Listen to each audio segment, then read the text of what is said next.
श्री कुंज बिहारी श्री हरदास सभी सखियों को। आज हम श्री गौर चरण दास बाबा जी जो महावन में रहकर अपना भजन करते थे, उनका आज चरित्र श्रवण करेंगे। श्रीमन महाप्रभु जी के परिकर श्री श्री लोकनाथ गोस्वामी के वंशज सिद्ध श्री गौर चरण दास बाबा जी महाराज का जन्म यशोहर के जिले के तालखाड़ी ग्राम में हुआ।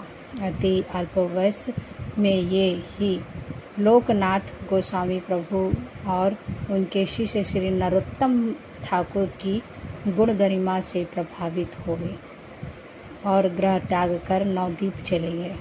वहाँ सिद्ध श्री चैतन्य दास बाबा का आश्रय लिया और बहुत दिन तक गुरुदेव की सेवा में रहने के पश्चात उन्होंने ब्रजमंडल दर्शन करने आने का आज्ञा मांगी।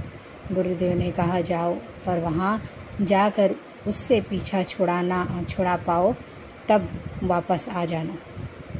शिष्य ने कहा, नहीं गुरुदेव, मैं 84 कोस ब्रजमंडल की परिक्रमा कर शीघ्र ही लौट आऊँगा, आप निश्चिंत रहें। वृंदावन जाकर श्री गौर चरण दास ने 84 कोस की परिक्रमा की।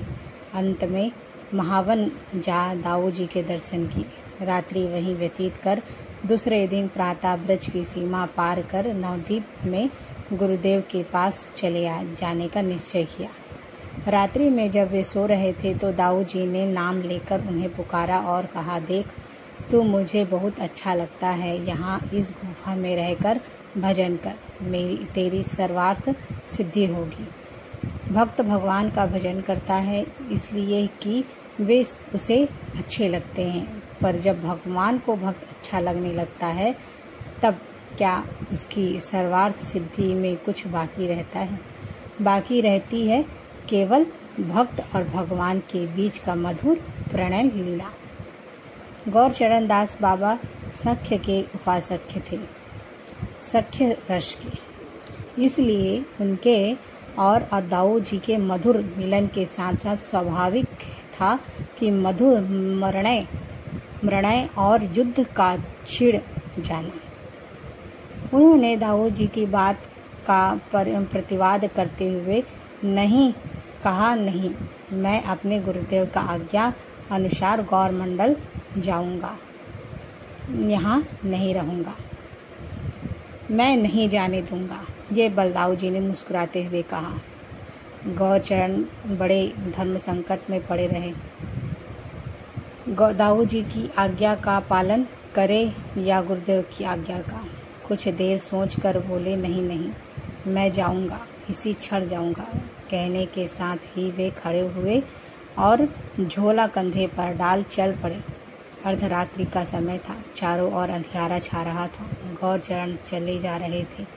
गौर देश उनके कान में कभी गूंज उठते गुरुदेव के शब्द, उसे पीछा छुड़ा पाओगे तब ना वापस आओगे। कभी सुनाई पड़ती दाऊ जी की मधुर ललकार, मैं नहीं जाने दूंगा। दाऊ जी का मुस्कुराता हुआ मुखड़ा वे नहीं भूल पा रहे थे। उनकी मुस्कुराहट जैसे बरबस उन्हें अपनी ओर खींच रही थी। फिर भी वे चले जा रहे थे और लंबे लंबे पैर रखते जा रहे थे। कहीं वह आ तो नहीं रहा पीछे? यह सोचकर थोड़ी थोड़ी देर में वे पीछे मुड़ मुड़ कर देख रहे थे और उन्हें ब्रज की सीमा पार करने की सांस लेनी थी। उन्हें ब्रज की सीमा पार करके सांस लेनी थी। बहुत दूर तक इस प्रकार चलते चलते चलते उन्हें सोचा, अब ब्रज की मंडप सीमा अतिक्रमण पार चुका हूँ। पर थोड़ी देर उजियारा होने तक उन्होंने जो देखा उसे देख के अचंभित हो रहे थे। सहसा बोले, अरे क्या मैं सारी रात बलदेव कुंड की ही परिक्रमा देख रहा था? गुरुदेव की बात सच निकली। गौर चरण बाबा ने समझ लिया कि अब उनका दाऊ जी से पीछा छुड़वाना संभव नहीं। बेचारे क्या करते?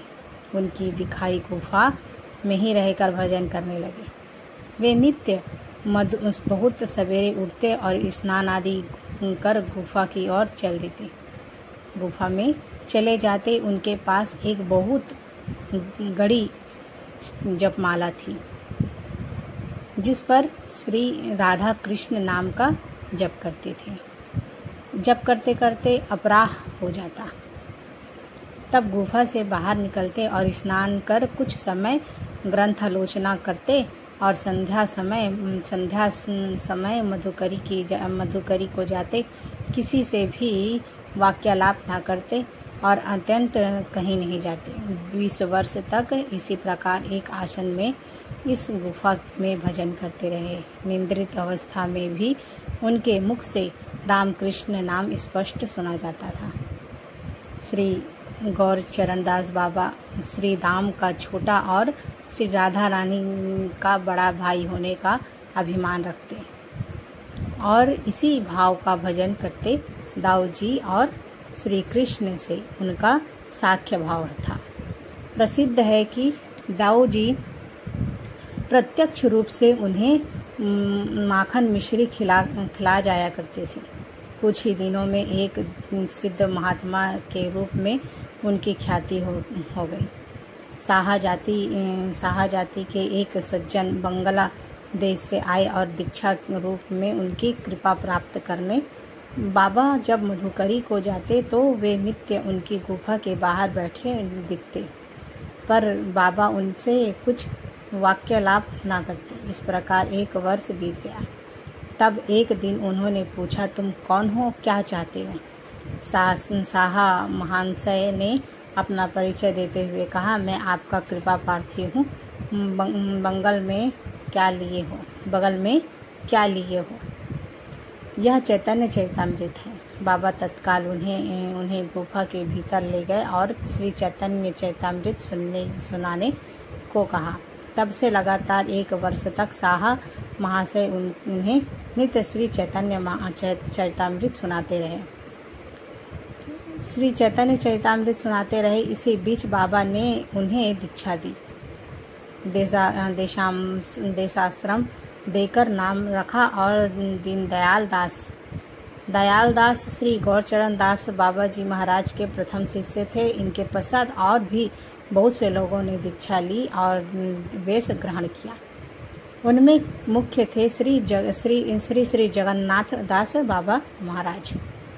श्री चैतन्य चरितामृत सुनते समय श्री गौरचरण दास बाबा इतना प्रेम विभोर हो जाते थे कि प्रेमाश्रुओं से उनकी उत्तरी और बाहिवार सराबोर हो जाती। नित्य श्री चरितामृत सुनते सुनते वे गौर प्रेम से इतना आविष्ट हो गए थे कि उनका रामकृष्ण नाम का जप छूट जाता। वे जपने लगे और गौर और उनके पारदर्शों का यह नाम श्री गौरांग नित्यानंद अद्वैत चंद्र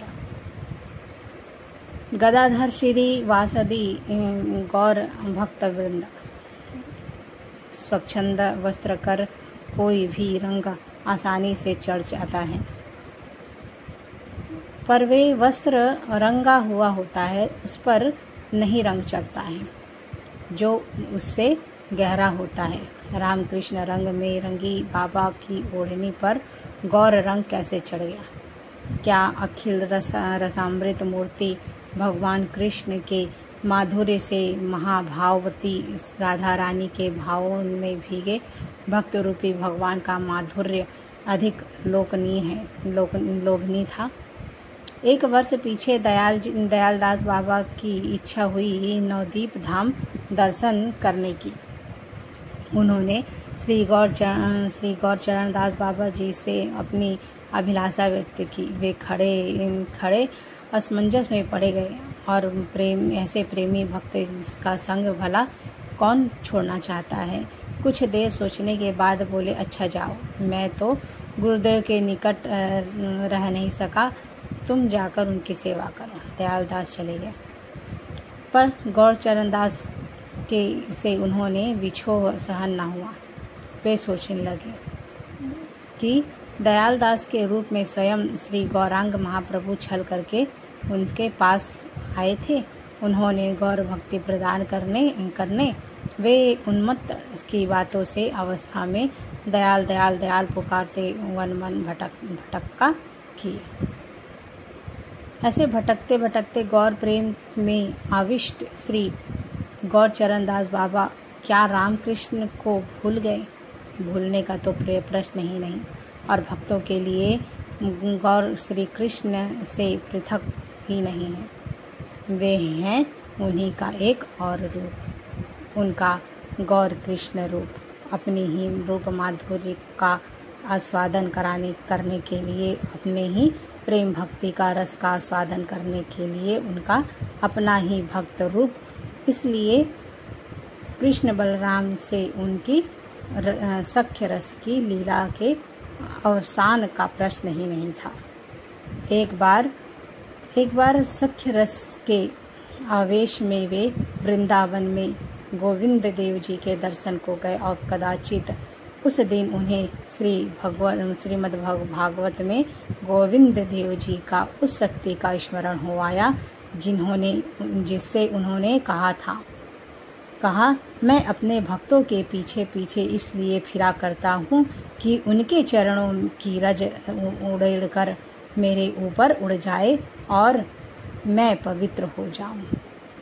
कि उनके चरणों का रज उड़कर मेरे ऊपर पड़ जाए और मैं पवित्र हो जाऊं। अनुब्रजा हम नित्यम पूजेंग धीरोमुनि। कदाचित उन्होंने सोचा कि जिस रज के लिए गोविंद इतना कष्ट उठाता है उसे मैं जाकर स्वयं ही क्यों ना दे आऊं। उन्होंने गोविंद देव जी के श्री विग्रह के सामने जाकर अपना चरण बढ़ाया और कहा, ले चरण धूलि ले ले। गोविंद देव जी के पुजारियों ने उन्हें पागल समझकर मंदिर से बाहर निकाल दिया। बाहर जाते समय लोगों ने देखा कि वे मुड़ मुड़ कर गोविंद देव जी की ओर देखते जा रहे हैं और वे कहते जा रहे हैं, अच्छा निकाल दे बाहर, अभी खेलने निकलेगा ना, जान ले मेरा नाम गौरचरण है। जब तक मेरी चरण धूलि ना ले देखूंगा किसके साथ खेलता है।